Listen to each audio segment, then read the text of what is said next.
I'm Kunal Sen, Director of UNU-WIDER, United Nations University World Institute for Development Economics Research. We're based in Helsinki and we're part of the United Nations University. We're a think tank and also part of the UN system. I'm also co-leading the work on structural transformation, the African Cities Research Consortium, along with my colleague Michael Danquah. And we've been working on this work on structural transformation for about a couple of years now with an excellent set of city researchers who are located in 6 different cities in sub-Saharan Africa. Which cities are they? Accra, Addis Ababa, Harare, Nairobi, Lagos, and Dar es Salaam. 6 cities altogether, and we're working on the very important question that sub-Saharan Africa has had urbanization, rapid population growth in cities and urban areas, but perhaps not structural transformation, which we mean by workers who are moving away from agriculture to manufacturing and services. If you look around the world, we see that urbanization and structural transformation tend to go together. In other words, as countries tend to develop manufacturing and services, we see increasingly also workers moving from rural areas to urban areas. We do not see that in sub-Saharan Africa. And that raises a very interesting question for us. Why not? And how can we then go and look at our cities that we are working on and understand this particular puzzle and make sense of this puzzle using different methods, quantitative methods, qualitative methods, and using both a political economy lens along with also using a concept drawn from economics itself. And that's what we've been doing for the last couple of years. So I want to give you a sense of the work that we've been doing, the political economy part of our work on structural transformation, which I have been leading. So the question here of understanding the political economy drivers of structural transformation, you need to understand the way in cities, states, and business interact. So what we call state-business relations, how do they interact? Is it conducive to investment and growth, or is it inimical or inhibiting investment and growth? Is it constraining investment and growth in cities? We know historically that when we have collaborative or synergistic state-business relations, whether at the city level or the subnational level or the national level, we tend to see economic growth and structural transformation. That's been the experience that we've seen in East Asia and Latin America, and the evidence of that is very, very strong. So do we see that in African cities?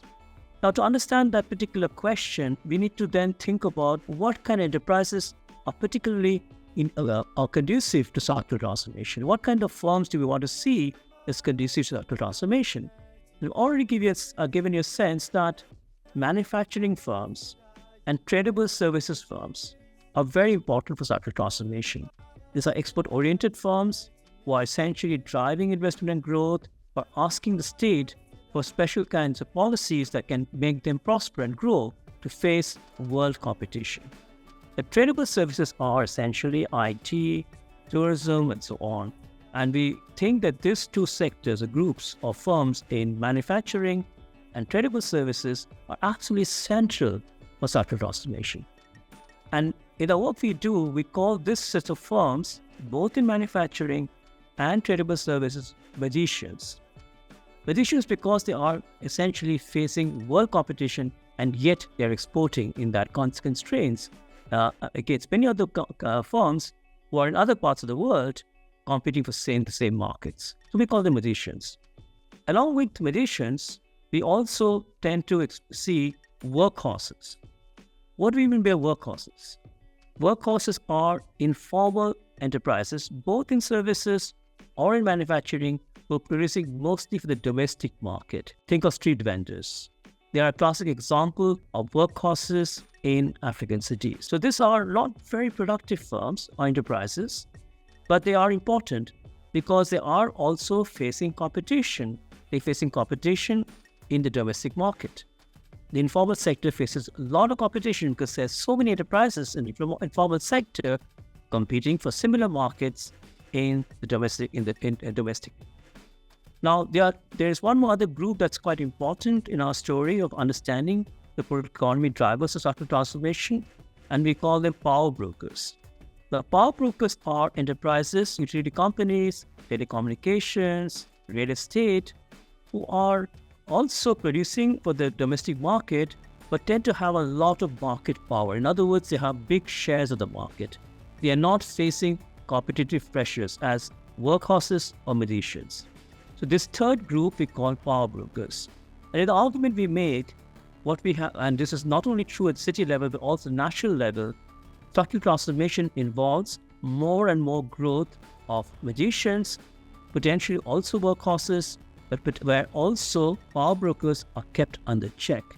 That they are kept under check, their role is to provide inputs like electricity and roads and power and so on to the magicians and workhorses. But their power, the market power needs to be kept in check. Because if it's not kept in check, then what we'll see is highly overvalued inputs, or the inputs are not even provided to the magicians or to the workhorses. That's an important part of the story. Now let's try to understand what's been happening in African cities. So based on the work we've done, and we've been collecting data, and we've been doing key informant interviews with several enterprises in the 6 cities I mentioned, along with interviews with business elites, political elites, city level leaders, and so on. And what we find is that, just broadly, generalizing this, and their differences across cities to some extent, that what we try to find is the kind of relationships that power brokers have with business elites and political elites are very close relationships. In other words, only a few of these firms tend to get these relationships where they are engaging with the bureaucratic elites or the political elites at a city level. And they're closed, and they are what we also call ordered. In other words, they know what they're getting. If a city-level official promises that they will get a particular license to operate a telecommunications company, then they know that that license will be offered to the company in question. So these are ordered in the sense they're quite reliable relationships, and they're close because they're not open to everyone. And we find that this kind of relationships that are closed and ordered with power brokers can also lead to a situation where we have a lot of collusion, a lot of rents being shared, and perhaps sometimes corruption.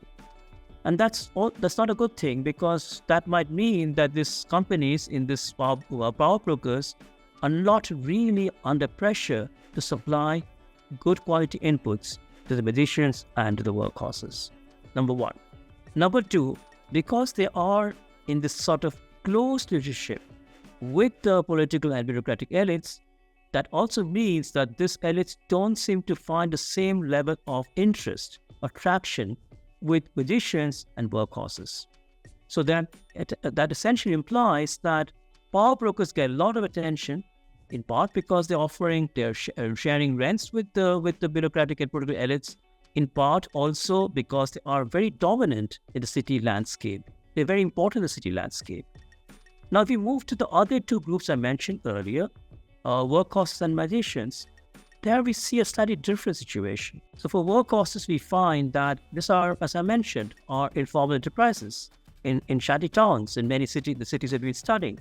There we find that the kind of relationship they have with the local level elites or local level city officials is not essentially ordered. In other words, I'm a enterprise trying to sell something. Say I'm selling fruits and vegetables, and I'm a street vendor. I find that the relationship I have with the local elites can change over time very easily. So today I'm told, yes, you can operate here in this part of the city, and you have to pay a certain amount of taxes or some kind of fees.